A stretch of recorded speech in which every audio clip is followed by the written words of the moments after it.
نقول مبروك المنتخب المغربي، ونقول المنتخب السوري معوضين خير إن شاء الله. وعن نفسنا احنا كمذيع تلفزيوني أهنأ نفسي أني شفت مباراة من الطراز العالي والقوي. أنا من الجمهور اللي يحب الشراسة والقوة والقتال حتى الرمق الأخير، وهذا ما شفته من أسود الأطلس وأسود قسيون. يلعبوا مباراة قوية جميلة، يستحقون التصفيق، يستحقون التقدير، يستحقون الاحترام. مباراة قدموا لنا الوجبة الكروية الدسمة اللي احنا دائما نتمناها في مبارياتنا وبطولاتنا، شفناها اليوم في هذه المباراة التي تقام في استاد خليفة الدولي. مبروك للمغاربة، ألف ألف ألف مبروك، هارد لك للمنتخب السوري والسوريين تحديدا. أنا عن نفسي أيضا راح أفتقد الجمهور السوري، الجمهور الجميل، الجمهور القوي، الجمهور الذي رفع لواء سوريا في مدرجاتنا، الجمهور الذي حضر من كل أرجاء العالم للمؤازرة والتشجيع. وفي نفس التوقيت أقول الحمد لله على بقاء الجمهور المغربي الممتع والجميل والمثير في مدرجاتنا وفي هذه البطولة. الجمهور السوري عنده ذوق رفيع المستوى حقيقة في تشجيعه، والجمهور المغربي قوي قوي قوي جدا. فأوكي صحيح راح نخسر الجمهور السوري، لكن الله معوضنا خير في الجمهور المغربي انه موجود معنا في البطولة. كابتن رشيد مبروك الفوز، ألف ألف مبروك، تستاهلون. أحمد عزام هارد لك الخسارة ومعوضين خير، لكن أعزائنا منتخبكم قدم مباراة جميلة جدا. ما يدخل فيه. طبعا مبارك حق المغرب، حقيقة يستحقون هم عطفا على أداء الشوط الثاني، كان هم عندهم الأفضلية طوال 40 دقيقة إذا جاز التعبير. الأخوة السوريين رجعوا في الدقائق الأخيرة من المباراة بعد الطرد. تلفون نعم. مباراة حقيقة شيء ما تفضلت، مباراة مثيرة فيها ندية، الفريقين يتطلعون للوصول نصف النهائي. استحق في النهاية الفريق المغربي حقيقة هم البدلاء. هذه تسديدة منير ارتدت، سجلها اللاعب أيضا البديل أرازو. فريق المغرب فريق نعم فريق المغرب فريق محترم حقيقة، والفريق السوري كلمة شكرا قليلة في حقه، نقول له ألف شكر، يستاهلون ومعوضين خير، وفريقهم ممتاز حقيقة. مبروك كابتن. الله يبارك فيك. وبدوري أهنئ يعني المنتخب المغربي وعناصر المنتخب المغربي والجمهور المنتخب المغربي، وفي نفس الوقت أهنئ المستوى والمردود اللي قدموه أخي أحمد المنتخب. والله أخي خالد فعلا استمتعنا بالشوط الثاني بحكم بأن الشوط الأول ما كان في المستوى، وهذا الشيء حللناه يعني بكل موضوعية، ولكن الشوط الثاني أبانوا عن قتالية، خصوصا استبسال المنتخب السوري، صلابة دفاعية قوية جدا، مع تألق حارس المرمى، تألق حارس المرمى الهدايا الذي أعطى ثقة كبيرة بالنسبة للمدافعين تاعو. إلا أنه كتبقى كما يقال دائما الشوط الثاني هناك حنكة، هناك كفاءة المدربين كذلك تغييراتهم. أبو محمد ذكرها بأن اللاعبين الذين تغيروا أعطوا إضافة بالنسبة للاعبين، خصوصا وأنا شفنا بأن بعض اللاعبين استنزفوا طاقتهم البدنية، والسيطرة كانت واضحة في وسط الميدان، بحيث بأنه كان هناك يعني هجوم ضد الدفاع يعني في وسط الميدان. ما شفنا حارس المنتخب المغربي كثيرا، وكانت الكرة الثانية دائما كان ربح الكرة الثانية، وهذا هو قوة المنتخب المغربي اللي ما كانتش في الشوط الأول، كانت أكثر في الشوط الثاني، لاحظنا بأنه وسط الميدان كان قوي، وأكثر من هذا اللاعبين اللي دخلوا منير شويعر اللي سدد، لأن لما يكون دفاع متكتل للوراء تبقى من الحلول الأساسية وهو التسديد من بعيد، والتسديد من بعيد ممكن الحارس شيئا ما أخطأ فيها، ولكن جابت هذا الهدف. وأظن بأن المنتخب السوري طلع، ولكن طلع بشرف. أحسن. محمد عزام مبروك الله يسلمك. مبروك أول شيء للمنتخب المغربي، وهارد لك للاعبين الأبطال، هارد لك لجمهورنا الحبيب، هارد لك للجهاز الفني والإداري. نحن أخذنا 4 مباريات، أثبتنا للجميع أنه عندنا شخصية جيدة حاليا ينبنى عليه المنتخب طبعا لنهايات كأس آسيا. نحن خالد بصراحة مثل ما حكينا بالبداية عندنا 11 لاعب يلعبوا بالدوري السوري. ما عم اقول انا ما عم حط حجج لهذا المنتخب بالخروج بالوقت الحالي، شفتوا كلكم المستوى اللي قدمه نوعا ما من خلال المباريات، بس خلال مثل ما حكينا نحن مباريات الدوري السوري لحد الان ما انطلقت. نحن بسوريا بصراحة ما عندنا ملعب صالح لكرة القدم، ظروفنا كثير صعبة، واثبت هذا المنتخب انه طبعا الرجال لعبوا بمعنويات كبيرة، لعبوا بقتال، رغم هذا الشيء نحن ورجينا حالنا بشكل جيد خلال المباراة. بدي احكي بنقطة فنية بس حدثت في المباراة. نحن المدرب خوسيه لانا كما اشدنا فيه وحكينا عليه كان جريء بمباراتنا امام منتخب تونس. اليوم بصراحه تاخر بالتبديلات، يعني نحن ممكن نعمل تبديل قبل ما نتلقى هدف، هو عم يستنى لحتى يتلقى هدف لحتى يحسن يعمل تبديلات. لا نحن مو دائما انت بتحسن ترجع للمباراه، في ظروف احيانا ما بتخليك ترجع للمباراه، لانه انت ممكن تعمل تبديلات هجوميه، انت ممكن تمل لاعبين يكونوا خلف الكره. نعم. صار في عندك حاله دفاعيه، نحن بدنا نعرف نقطه معينه. هلا في دور احيانا بيقولوا لك انه الاستحواذ هو حاله هجوميه، لا انا برايي احد الحلول الاستحواذ هو حاله دفاعيه لحتى نعم. تحسن تكون مسيطر على المباراه بشكل جيد، تمنع الكره من الفريق المنافس. نحن ساوينا تبديلات بالدقيقه 82، نحن لو مساويين قبل تبديلات كان ممكن منتخبنا يظهر بشكل افضل، ممكن تم نوعا ما عم نلعب بشكل جيد. بس انا بقول لك بس هالنقطه هي خالد بعد اذنك، المنتخب المغربي الشوط الثاني سيطر على المباراه بشكل جيد، خلى العديد من الفرص. بصراحه الشوط الثاني بيستاهل لانه نحن صير في تاخير عنا بالتبديلات. بنقول مبروك وهارد لك لجمهورنا ومنتخبنا. نكتفي بهذا القدر، ولكن نوه الى عدد الجمهور الذي حضر مباراه سوريا والمغرب 39,000 متفرج وزياده، هذا عدد الجماهير التي حضرت الى استاد خليفه لمؤازره المنتخبين اسود الاطلس واسود قاسيون. كابتن مبروكين الفوز، مبروكين الفوز، مباراة صعبة قدمتوا فيها كل حاجة، ما هو القادم؟ أكيد عندك الحق، مباراة صعبة. المنتخب السوري منتخب منضبط تكتيكيا، كيلعب بواحد الروح، هذا الشيء أبان عليه من خلال المقابلات بثلاثة اللي فاتوا.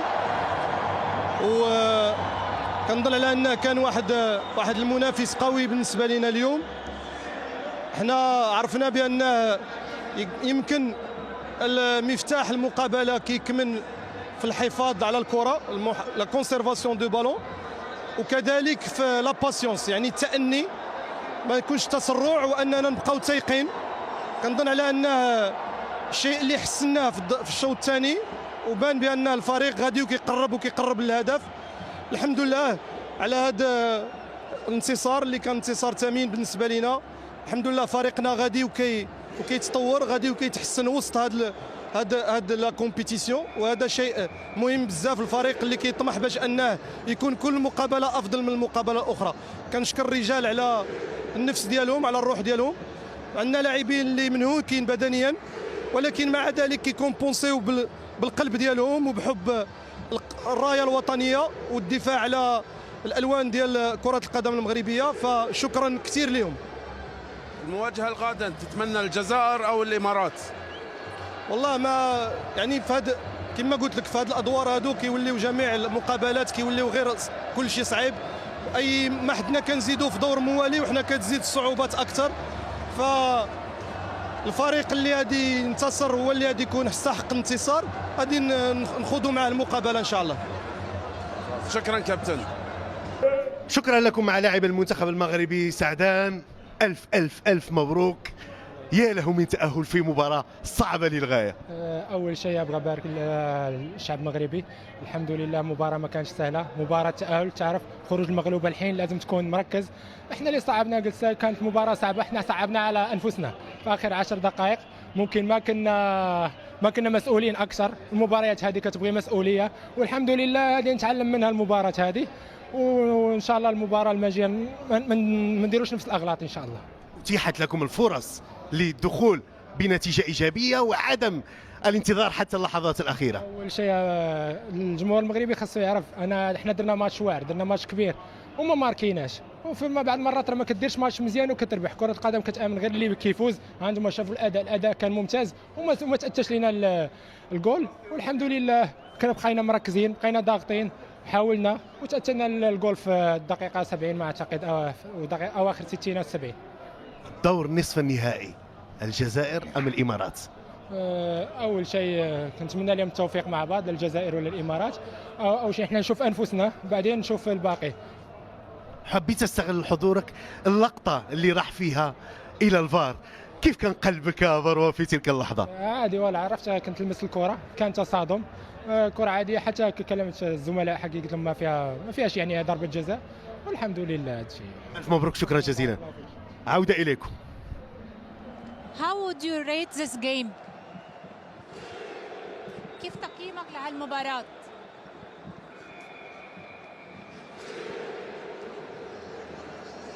لا قدر الله ما شاء فعل.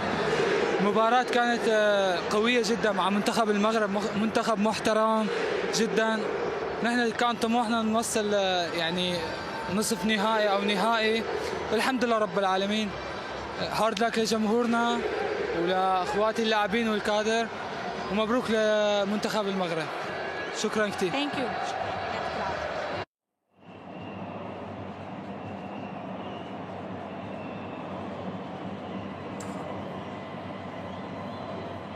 كابتن، أديتوا مباراة جميلة جدا، شو تقول عن هذه المباراة؟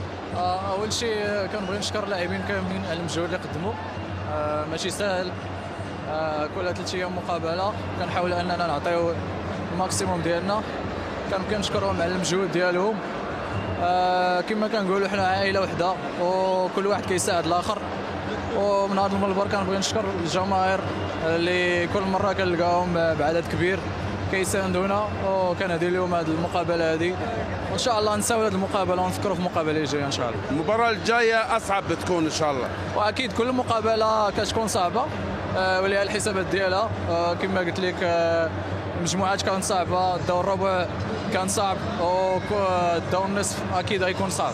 شكرا كابتن. شكرا حبيبي. شكرا لكم مع عمر خريبين لاعب المنتخب السوري. والله يا عمر لازم تكونوا فخورين جدا بالعمل الرائع اللي قدمتم، البطولة الكبيرة، الاستماتة القتالية. ماذا إمكانك أن تقول رغم الخسارة؟ أول شيء بسم الله الرحمن الرحيم. هذا حال كرة القدم، الحمد لله. مثل ما أنت قلت، للأمانة إحنا فخورين بالشيء اللي عم نعمله. عم تلعب مع فريق من أقوى الفرق في العالم. مبروك لهم، هارد لك لنا، وان شاء الله تكون يعني هي البدايه اللي بلشناها في البطوله تكون خير للكره السوريه ان شاء الله. هل حسيت انك دخلت متاخر للمباراه؟ انا كنت قاعد قريب من المدرجات، وينو خريبين؟ للامانه في معي كسر يعني، وسبحان الله كنا متوقعين انه نروح لاشواط اضافيه، بس شفت اجى الجول يمكن قبل ما انزل بدايتين. سبحان الله، هذا حال كره القدم. الحمد لله بالاخير مثل ما قلت لك فخورين بالشيء اللي عملناه. مبروك لهنا في المغرب. كلمه الجمهور السوري. شكرا على حضوركم. للامانه كان ودنا انه نخليكم تفرحوا كمان، بس سبحان الله هذا حال كره القدم. بتمنى يثقوا فينا ان شاء الله حتى نساعدهم بالجايات ان شاء الله. الف شكر. تفضل معنا هدايا. والله سأقول لك قدمت مباراة رائعة بكل معنى الكلمة. الجميع فخور بهذا المنتخب. لا مباراة حلوة. صعب الفريق كله يلعب كويس، يعني كان بدنا نفرح العالم، وإن شاء الله فرحوا. لكن فرحتوهم، قدمتم بطولة كبيرة، هم ينتظرون منك كلام الآن رغم هذه اللحظات الصعبة. انه شكرا كثير انه كنت معنا، ونحن كل حسينا انه الجمهور كله مو بس بالملاعب، بالدنيا كلها كل كانوا معنا، يعني شيء كبير، وكان بدنا نكمل، بس فوتبول مرات مو يجي لك اللي تستاهل. كان بدنا كمان، كان بدنا اكثر من هيك، بس فوتبول هيك. هارد لك كابتن، دموعك غالية. هارد لك. نواصل مع قائد المنتخب المغربي حريمات. ألف مبروك الدور نصف النهائي لكأس العرب. الحمد لله على الانتصار، وكنبغي نشكر اللاعبين على المجهود اللي قدموه، ونشكر الطاقم التقني على الخدمه اللي كيديروا. هذا كان فوز مستحق بالنسبه لنا، واخا في الاول كنا عارفين المقابله ما تكون سهله. الفريق السوري فريق منظم، فريق اللي كنا عارفين غيتراجع لنا للوراء، ولكن كان خاصنا نفكوا ديك الشفره، وداك الشيء اللي كان في الشوط الثاني. الحمد لله صبرنا وحاولنا نمشيو من اليمين من اليسار، اننا نسرعوا شويه ديال الريتم في المقابله باش نحاولوا نسجلوا الهدف، والحمد لله داك الشيء اتى لينا. ما علينا الا نشكر الدراري صحابي، ونشكر الجمهور ديالنا والجمهور اللي مآمن بنا، وان شاء الله كنوعدهم اننا نديروا الماكسيموم باش نديو اللقب ان شاء الله. حريمات، ماذا كان يدور في بالك عندما كانت تضيع تلك الفرص؟ كنا عارفين باللي الفرص ما يقدروا ما يجوكش الفرص بزاف في المقابله، ولكن خاص من انصاف الفرص خاصنا نسجلوا، حيت المقابله ماشي سهله. كنا عارفين ما تكونش سهله، يعني خاص تجيك فرصه ولا جوج، كان خاصك تقتل المقابله. والحمد لله بالصبر وبالخبره ديال اللاعبين اللي كاينين هنا، ما علينا نقول تبارك الله على لو جروب كامل، وان شاء الله نحاولوا نواصلوا العمل باش ناخذوا اللقب ان شاء الله الرحمن الرحيم. الدور سيكون صعب سواء مع الجزائر او مع الامارات. احنا ما كتهمنا حتى شي فريق بالنسبه لنا. احنا الادوار ملي كتفوت للكارد فينال، يعني اي فريق جا، احنا كما كنقولوا المغاربه اللي جا بسم الله، ما عندناش مشكل مع اي فريق اللي جا بسم الله. الشكر، الف مبروك الف مبروك الف مبروك. تفضل معنا.